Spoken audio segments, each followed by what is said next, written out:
केंद्र शासन आणि राज्य शासनाच्या दुर्लक्षामुळे गेल्या 4 ते 4.5 वर्षांपासून महाराष्ट्र राज्यातील असंख्य जिल्हा परिषद, पंचायत समिती, नगरपालिका, नगरपरिषद, महानगरपालिका अशा सर्वच स्थानिक स्वराज्य संस्थांच्या सार्वत्रिक निवडणुका घेण्यात आलेल्या नाहीत।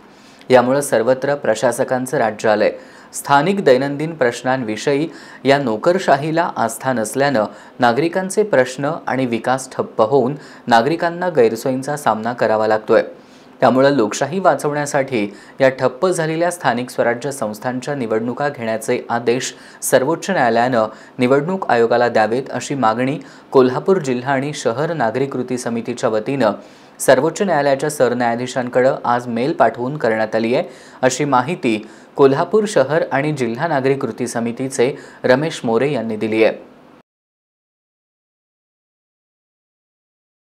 देशाचे सर्वोच्च न्यायालयाचे मुख्य न्यायाधीश चंद्रचूड साहेब, आम्ही आपल्याला मेलद्वारे विनंती करू इच्छितोय। आपणाला आम्ही मेल सादर केला आहे की देशामध्ये आपल्या निरीक्षणामध्ये लोकशाहीच्या 18व्या लोकसभेचा निवडणुकीचा लोकोत्सव संपन्न झाला। तो अतिशय चांगल्या पद्धतीने संपन्न झाला।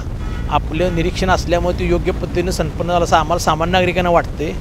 परंतु केंद्र सरकारने राज्य सरकारच्या गेली 4.5 वर्ष निष्काळजीपणामुळे महाराष्ट्र राज्यामध्ये महाराष्ट्र शिल्पकार यशवंतराव चव्हाण साहेबांनी ज्या स्वराज्य संस्था निर्माण केल्या, ह्या स्वराज्य संस्थेमुळे लोकशाहीचं विकेंद्रीकरण केलं गेलं।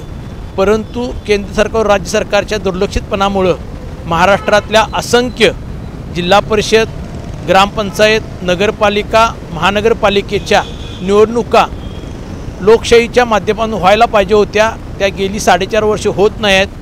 म्हणून आम्ही आपला मेलद्वारे विनंती केलेली आहे की आपण स्वतः यामध्ये लक्ष घालून निवडणूक आयोगाला महाराष्ट्रातल्या स्वराज्य संस्थांच्या निवडणुका घेण्यासाठी आदेश करावेत।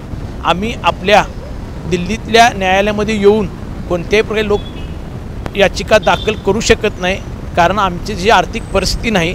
म्हणून आम्ही आपल्याला मेलद्वारे विनंती केल्या, याची दखल घेऊन त्वरित आपण निवडणूक आयोगाला आदेश देऊन महाराष्ट्रातली लोकशाही वाचवावी ही आम्ही आपल्याला विनंती करतो।